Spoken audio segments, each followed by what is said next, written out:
Okay, first things first, we get started. A couple things. First, I sound like I'm sick. I'm not.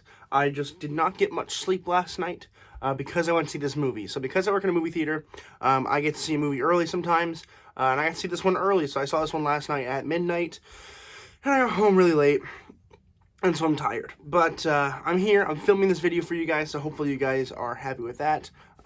Just know that next Wednesday I will be watching Spider-Man No Way Home early, so if you want early thoughts and non-spoilers on Thursday the 16th, definitely consider subscribing so you don't miss any of that. But without further ado, we're going to be talking about a movie that I've been waiting for quite some time. The cast is stacked. It's got my boy Leonardo Dicaprio in it. It's got my favorite actor, Timothée Chalamet, and I'm really excited to talk about it because I really had a good time last night watching this. So we're going to be talking about Don't Look Up.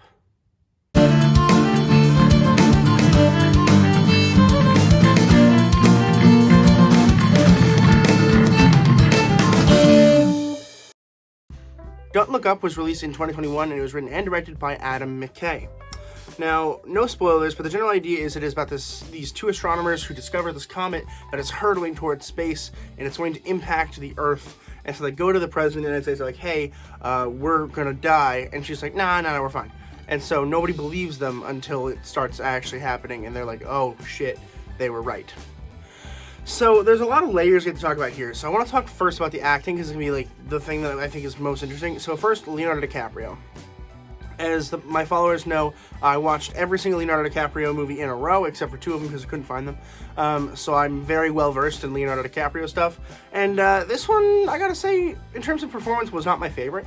I don't think it's my favorite character he's ever played, but it was still pretty fun. I think that he did do a lot of overacting. Like, there's a lot of times where he has to be nervous because he has anxiety, and he's like visibly shaking a lot. And like, I get it, but I feel like that could have been toned down just a little bit. I think a little bit of that has to do with Mckay's directing as well. Just the editing is a little weird when he does that. The rest of the time, the editing for Mckay is working very well for me here, which is very strange because it usually doesn't. But I feel like DiCaprio might have been a little bit out of his element here. I don't think we necessarily, I don't think he was his best performance. I don't think he'll be nominated for Best Actor. I don't think he's going to win if he does, because I do think Will Smith has done a much better job. And I think Andrew Garfield has a better shot than Leonardo DiCaprio here. But yeah, I will say that it's a good Leonardo DiCaprio movie, but it's not because of Leonardo DiCaprio, in my opinion, that makes this movie so good. Although there's a lot of performances I do want to mention. Like, I want to mention Jennifer Lawrence as Kate, who was really solid. I'm normally not a huge Jennifer Lawrence fan. I'm just kind of like, oh, she's there. No, here she's very good. Her character's so cool and interesting and funny, and I really, really enjoyed her presence on screen, so that was really nice to see. Meryl Streep probably gave the best performance as President Orlean. Oh, man, she's hilarious and awful. She creates this... Ow, I just stabbed myself. She creates this, like, awful, and I truly mean awful person that, like, you just hate watching.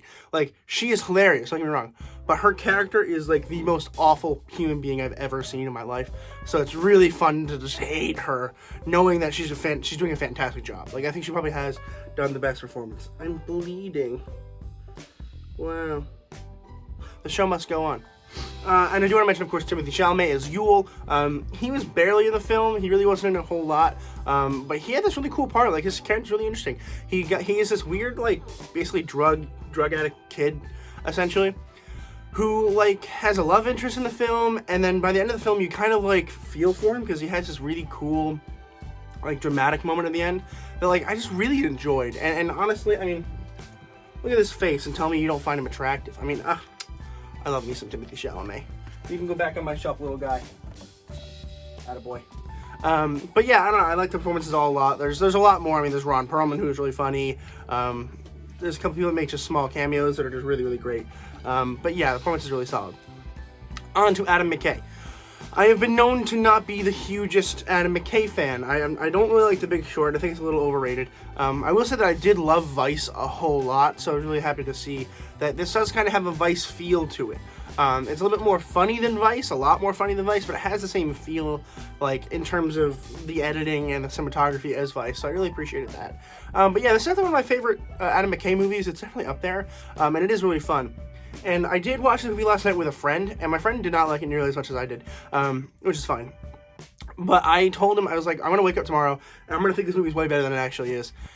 And I think that's where I'm at. I really like this movie. I had a whole lot of fun watching it, and it's super entertaining. It's really what it is. Like, I was laughing the whole time. Everything worked together. There were some minor issues, such as, first of all, it's long. It's like 2.5 hours almost.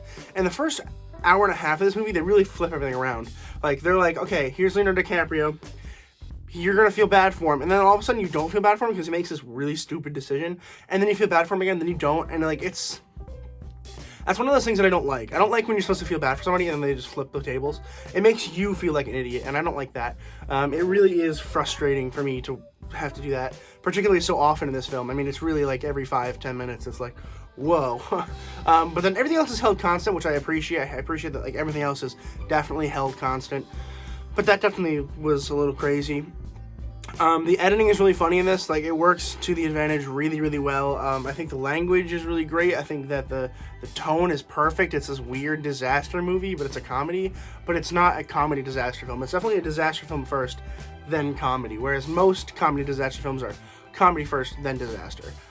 So I appreciate that was kind of a flip here in the genre. It was really, really cool. But yeah, I like the movie a whole lot. I'm going to go ahead and give Don't Look Up an A-. Have you guys seen Don't Look Up? Let me know in the comments down below what you guys thought about it. I will say this movie doesn't even come out until tomorrow. And even when it does, it is a limited release, which means that not every theater is going to get it. It's just going to be a handful of theaters that gets it. And then it's actually going on to Netflix on Christmas Eve. So if you want to check this out, try to see it in theaters. I recommend you do. It is definitely a movie theater movie, I think, in my opinion. It's so fun to watch in theaters with friends. But I realize most of you probably won't be able to because it is a limited release. So just wait it out till it comes on Netflix and check it out then. I definitely recommend you do. But yeah, if you can find a theater near you that is playing it, definitely do so because it is worth the theater experience. But thank you guys so much for watching this video. I really, truly appreciate it. Please consider joining me on the 31st of December for a 8-hour-long live stream. Wow, I'm so tired. From 1 to 9 Eastern Standard Time. You're not going to want to miss that. It's going to be a whole lot of fun, so definitely consider subscribing, joining me there, and as always, keep watching movies and television, stay educated, and I'll see you guys in the next video.